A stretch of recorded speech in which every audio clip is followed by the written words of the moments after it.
Hello,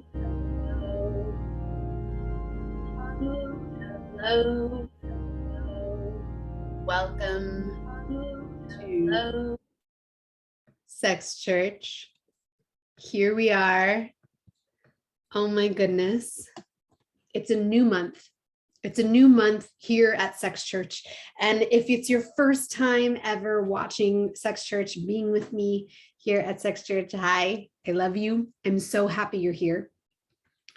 Everything keeps wobbling. Let me step back here because I think when I do this, it makes everything wiggle.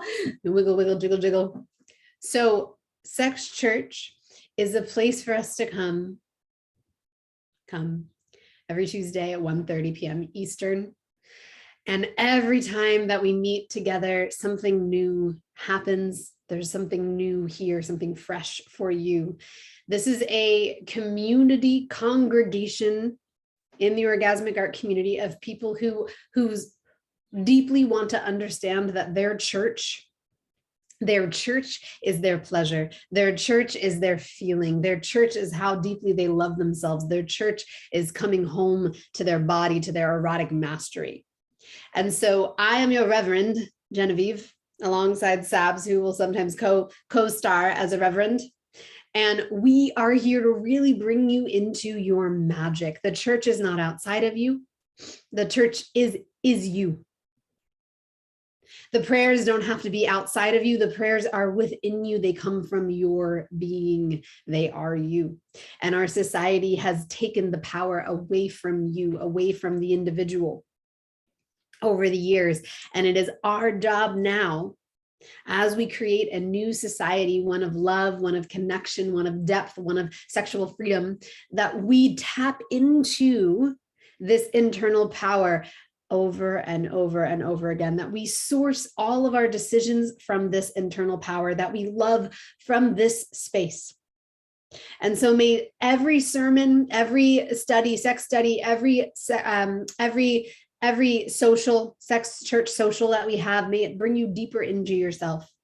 And every month here at Sex Church, we have a different theme that we dive into in the orgasmic art community. And this month, the month of July 2022, we are diving into the theme of initiating yourself.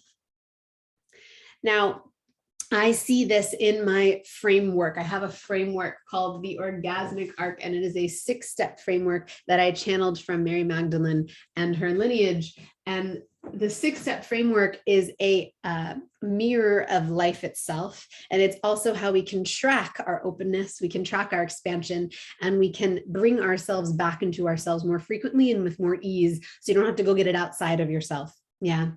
And so when I think about initiating with myself, when I think about claiming my self-power, when I think about what that is, I tap into the moments in my life where I've met myself and I feel a relief, where I've met myself and I feel this deep opening, where I've met myself and I've gone, yes, Genevieve, yes, this is you with yourself.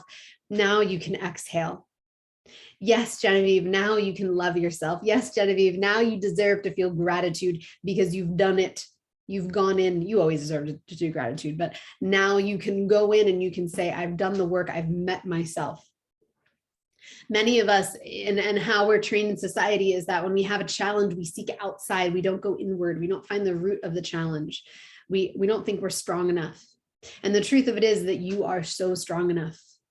Your higher self would not give you anything that is too challenging. Once you go inside, what you'll actually notice is that openness, which is step 4 of the orgasmic arc. This is the orgasm. These are the tears. This is the sigh. This is the letting go. This is the, oh, right, moment that you have with your body and your spirit and your mind, and they all sync up. This is actually available to you every single day. And many of us walk around closed.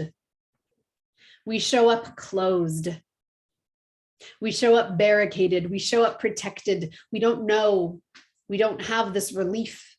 We don't have breath in our bodies. We don't have this feeling of continual orgasm. We don't have the ability to feel when something hits us. Yeah, because our body is so stagnant and stagnated over the years and years and years of saying, close it down, shut it down, don't show up this way.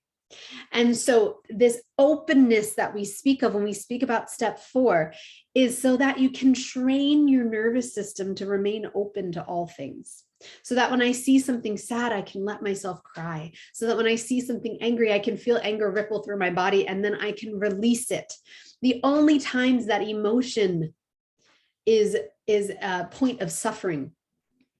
Well, there's two times. Emotion is a point of suffering when you're either not feeling it and pushing it away. Suffering is when you are trying to get rid of it, judging it, right? Pushing it down.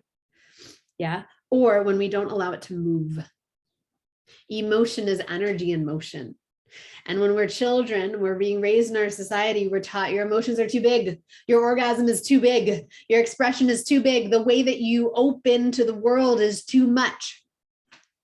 And so we teach ourselves to remain closed, to only let a little bit out, to let it out just with certain, if this person says this, or if I have this permission. But what would it be like to walk around your life, to navigate how you love, to navigate how you show up in the world with this deep sense of openness, with this knowing that in any given moment I can climax. In any given moment I could cry. In any given moment I could laugh until my insides hurt. Can you actually tune yourself into that much aliveness? And that is the self-initiation. That is you waking yourself up again so that you can feel again. When we talk about what makes sex hot, there's so much that makes sex hot. But when we talk about what makes sex hot, it's your availability to feel. How available are you to feel these things? Or are you pushing yourself away from it? Are you running? Are you judging? Are you boxing it up? Are you saying no? When we feel fully, the feelings that we have stop hijacking us. So, for example, if you begin to feel aroused, but you think that that arousal is not okay, that arousal will hijack you. What I mean by this, right? You're a little kid and you get stimulated by a kinky magazine, and society, or let's say your mother, finds it and then shames you and tells you it's bad and it's wrong, right? Then what you do is you compartmentalize that arousal into a shame box. So you run to the shame box and you can't open yourself to this arousal. So what you do is you just feel it all the time, but there's no opening. You can't actually feel the relief of meeting yourself in your uniqueness, You can't actually feel that. It reminds me of when I used to be a pro dom, and I would have clients one of my favorite clients that would come in, he'd come in once a week, and he was really into cross-dressing. And he told me that the reason that he loves coming in is just to keep giving the relief of being seen in his uniqueness. He just wanted me to see him in his tutu and congratulate him and celebrate him. And that was the completion of his arousal circuit. What most of us do is we feel aroused and we don't give ourselves permission to feel aroused. And then we don't meet ourselves in the arousal, and then we don't have any relief. So we just feel aroused and we don't know what to do, and we get all stuffed up. And then our arousal ends up coming out aggressively or burying down into our system, so much so that we lose arousal in the fucking first place. We don't forget that we're even aroused. We go, I have no libido. You always have libido because you're alive. You always have libido because you're alive. Does that mean that you're having sex all the time? Maybe, maybe not. But you always have a libido because you're alive, which means you are a sensing being. And the ability to feel and sense means that you are alive. You have libido. If you feel that your libido is lost, how much are you not feeling? Where are you not giving yourself permission to feel? Now, when we feel, it stops hijacking us. So that in that scenario that I said with the person that was aroused by looking at kinky something, right, and having the shame, what will happen over time is that desire will become a need, and it'll start to feel like this addiction. Yeah, it'll start to feel like I need this, and you'll do anything to get it.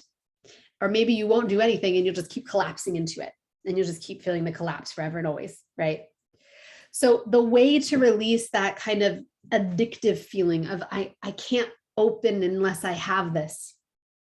I can't open unless you touch me in this particular way, is to learn to open ourselves And the way that we learn to open ourselves is by meeting ourselves through our self-pleasure practice, by giving ourselves permission to feel whatever the fuck we're feeling, to go deeply into meeting whatever emotions, sensations, thoughts, whatever is coming up. We go, yes, this, I give permission, this is here. And then we let ourselves feel the thing. And then what starts to happen is the more and more you do that, let's say you do that every single day for a month. So you follow the orgasmic arc and you go into your self-pleasure every single day for a month. What will start to happen is you will start to develop what's called a witness consciousness. So you'll start to have this concept of, I'm feeling aroused. Do I want to choose arousal or do I want to choose calmness, heaviness? Or do I want to choose anger? Or do I want to choose sadness? And you'll get to start to choose different experiences. You'll have the scope because the feelings know they're going to be expressed.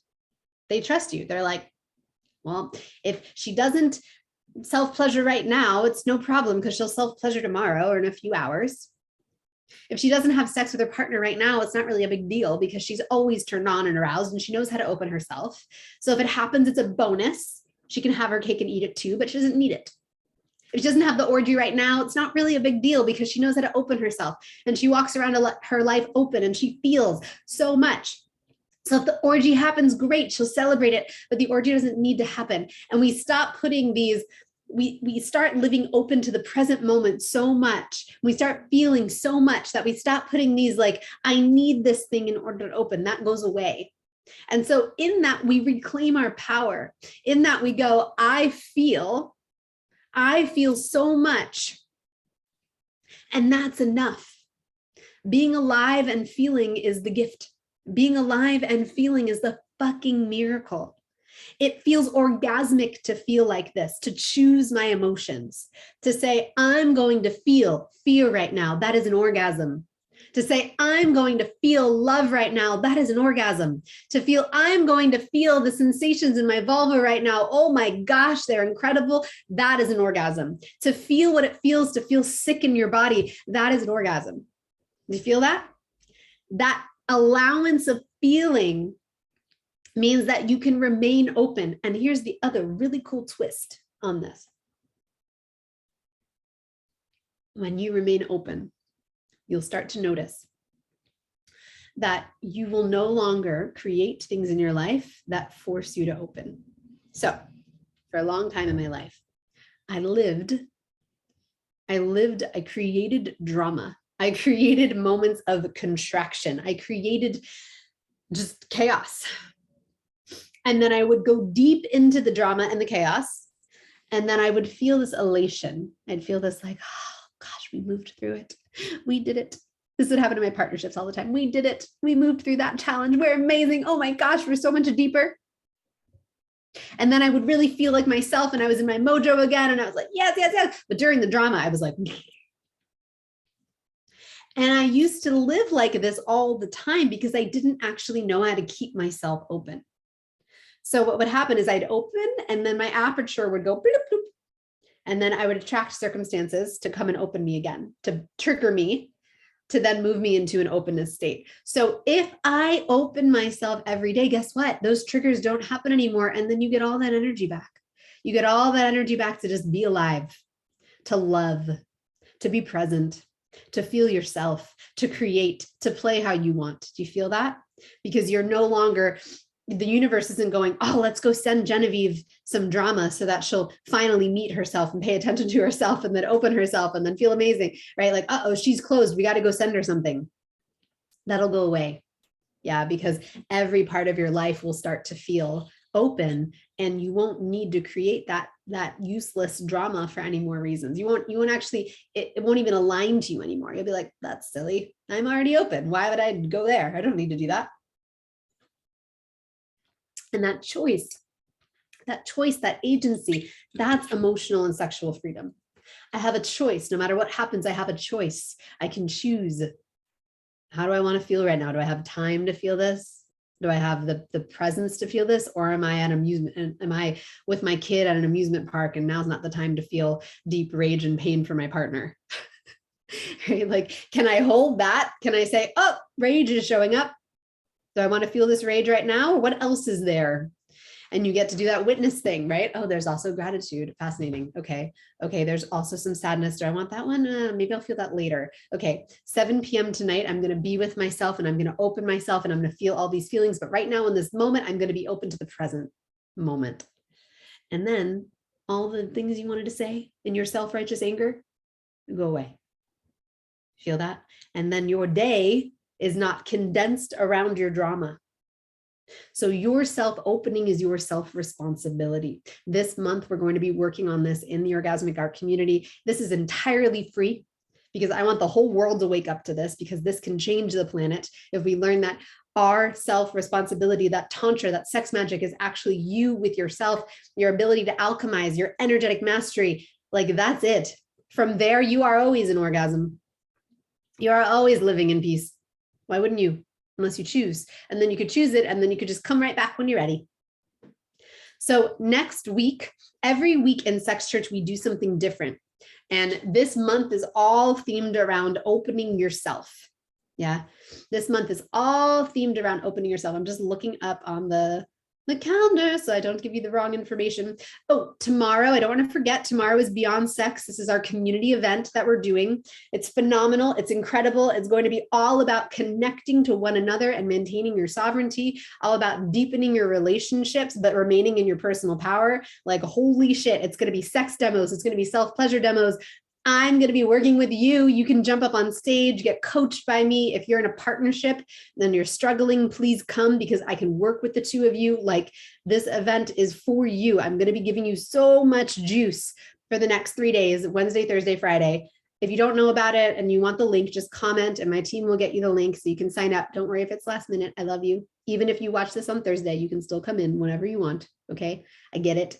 You have your own life, your own time, and any time that you devote to learning these teachings, to hanging out with me, I'm so incredibly grateful. Thank you so much. It's phenomenal. So next week, Sex Church, same time, same place, we're going to be doing a Q&A. So what you can do, we call it Sex Study. What you can do is in the thread, there's a thread here in this Facebook group called Questions, and you can just go in there and add any questions that you have about opening yourself, about self-pleasure practice, about attuning to your highest frequency throughout the day. Like, how do you do this? And you can type the questions in there and I will come on and I will answer the questions. The week after that, we have something called Confessionals, and I'll tell you more about that next week. But I want to see you there because, oh my gosh, there's so much happening in this community. I was just telling my assistant right before this call how elated I am. Like, I'm so excited for where the Orgasmic Art community is going over the next few months. I can see the trajectory. I can understand the trajectory, and it feels really next level. It feels really exciting for me because it's not just sex teachings for the sake of sex. It's sex teachings for the sake of peace. It's sex teachings for the sake of transforming your fucking life and living your life in pleasure and love. And that is just like, yes, mama, that is why we're here. So I will see you tomorrow for Beyond Sex. And then I'll see you next week at Sex Church, 1:30 p.m. Post your questions. I got you. I love you. Mwah.